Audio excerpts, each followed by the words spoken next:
When you click Buy Now on your phone, you don't just send a data packet. You trigger this literal physical chain reaction across like 10,000 miles of oceans and highways, and it happens in milliseconds. Oh yeah, it's wild when you actually think about it. A stack of recent maritime conclave reports, port updates, and economic policy briefs. Our mission is to basically decode how this invisible planetary nervous system is completely transforming.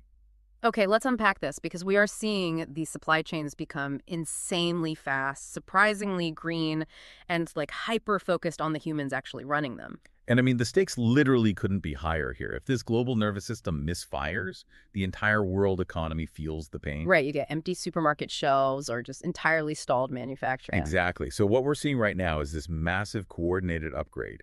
And it really begins with stripping out the physical bottlenecks to achieve just pure economic efficiency. Yeah, let's look at what's happening in India, specifically on National Highway 48.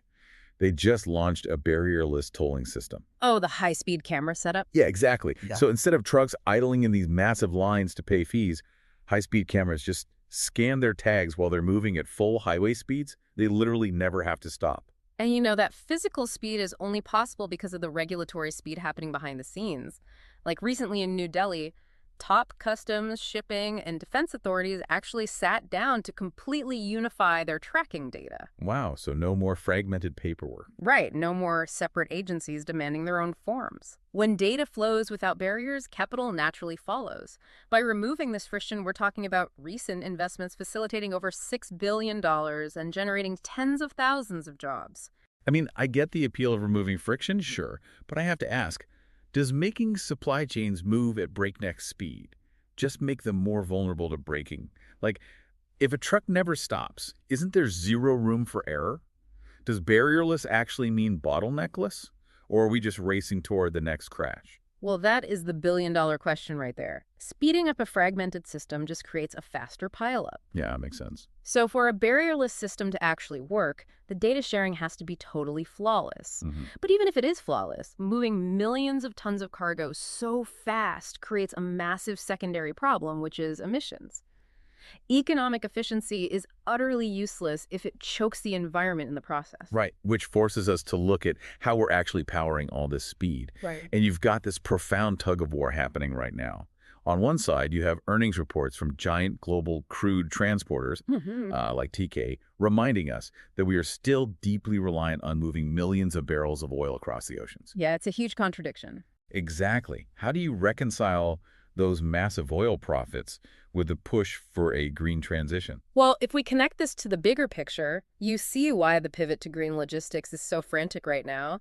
At the Indo-Norway Maritime Connect, we saw aggressive global pushes for sustainable shipbuilding. And it's not just international treaties either. No, not at all. Take the Kamla port in India, for example. They are partnering with clean transportation councils to aggressively cut greenhouse gases. We're talking about actual mechanical shifts on the ground. Like what, specifically? Like transitioning massive port cranes away from diesel and implementing shore power so docked ships don't have to idle their engines and burn heavy fuel while they load. And you also have major players like DP World joining forces to actively pull marine plastic out of the shipping lanes. It's almost like the industry realizes it has to clean up the very oceans it relies on, just to survive. Yeah, it's a realization that long-term survival requires a healthy operating environment, but it also requires a healthy workforce, which brings us to the exact vulnerability of this whole transition. The logistics industry has historically obsessed over the ships and the algorithms, but they've kind of utterly neglected the people. Okay, here's where it gets really interesting, because we do obsess over the hardware of logistics, right? The high-speed cameras, the AI tracking, the massive green ships.